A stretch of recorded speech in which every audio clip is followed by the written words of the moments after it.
मुख्यमंत्री अशोक गहलोत रहे PCC chief Govind Singh Dotasra के विधानसभा क्षेत्र के दौरे पर। यहां कोठियारी में उन्होंने पूर्व विधायक स्वर्गीय सांवरलाल मोर की मूर्ति का अनावरण किया, तो साथ ही साथ बालिका महाविद्यालय के भवन का लोकार्पण भी किया। यहां फर्स्ट इंडिया न्यूज से बातचीत में मुख्यमंत्री अशोक गहलोत ने सीधे तौर पर भाजपा पर निशाना साधते हुए कहा कि भाजपा हॉर्स ट्रेडिंग कर रही है। ये सब जानते हैं कि क्या हो रहा है। ये स्थिति डेमोक्रेसी के लिए अच्छी नहीं है। मुख्यमंत्री अशोक गहलोत ने गजेंद्र सिंह शेखावत पर भी निशाना साधा। उन्होंने कहा कि वो जो भाषा बोल रहे हैं वो एक केंद्रीय मंत्री के लिए ठीक नहीं है। वो कह रहे हैं कि पायलट साथ देते तो 13 जिलों में पानी मिल जाता, यानी वो सरकार गिराना चाह रहे थे। इस तरह की बातें ठीक नहीं हैं। 13 जिलों की जनता भाजपा को माफ नहीं करेगी और वहां भाजपा का सफाया होगा। साथ ही साथ उन्होंने वायनाड में राहुल गांधी के कार्यालय पर हुए हमले की भी निंदा की। उन्होंने कहा हिंसा कहीं भी हो अच्छी बात नहीं है। हमारी कोशिश है कि हम जनता के लिए बेहतर काम करें। स्वास्थ्य सेवाओं में देश भर में राजस्थान सिरमौर है। हमने जो काम किया है वो सबके सामने है। अब जनता भी मन बनाए। जनता माई बाप है, सरकार को रिपीट करें और यदि ऐसा नहीं हो पाता है तो एक रिसर्च का विषय होगा कि आखिर ऐसा क्यों हुआ। इसके बाद मुख्यमंत्री अशोक गहलोत सालासर दरबार पहुंचे। यहाँ गोविंद सिंह डोटासरा के साथ उन्होंने मंदिर में धोख लगाई, प्रदेश में अमन चैन शांति और खुशहाली की दुआएं मांगी और साथ ही साथ ये भी कहा कि सरकार रिपीट हो। यहाँ पर जिलाध्यक्ष भंवरलाल पुजारी, मांगीलाल पुजारी समेत तमाम जो है लोग मौजूद रहे। जीएसटी और इसके विभिन्न करों की दरों को लेकर केंद्र और राज्य सरकार के मतभेद एक बार फिर से खुलकर सामने आ गए हैं।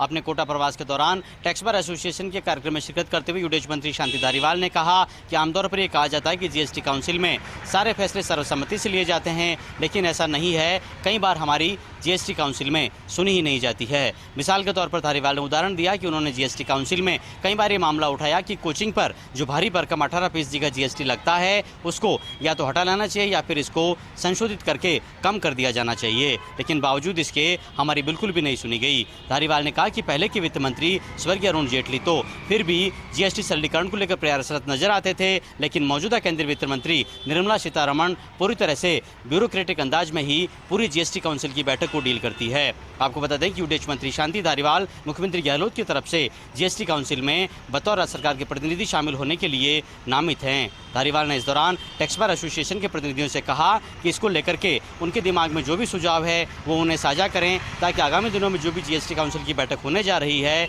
उसमें वो इन सारी मांगों को उठा सकें। उन्होंने एक बार फिर से दोहराया है कि हमारी साफ तौर पर केंद्र सरकार से ये मांग है कि जीएसटी की दरों में व्यापक सरलीकरण होना चाहिए और कर की दरों को संशोधित करके जनहित में कम किया जाना चाहिए। भारत सरकार की अग्निपथ योजना का राजस्थान के दूसरे बड़े जिले जोधपुर में शुरू से ही लगातार विरोध चल रहा है।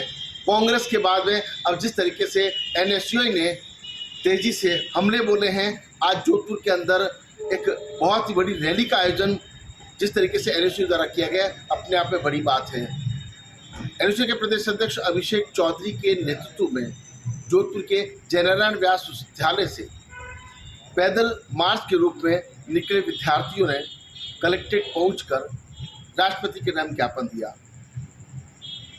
एनएसयूआई के जिलाध्यक्ष दिलीप चौधरी से लेकर के एनएसयूआई के नेता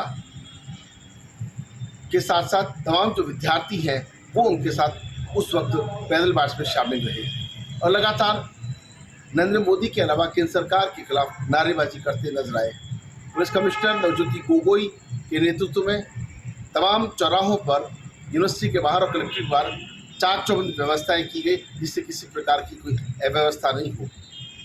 प्रदेश अध्यक्ष अभिषेक चौधरी ने साफ तौर पर गंभीर आरोप लगाते हुए कहा है कि जिस तरीके से किसानों के विरुद्ध जो कानून लाया गया था उसे वापस लेना पड़ा, उसी तरह अग्निपथ योजना भी वापस लेनी पड़ेगी।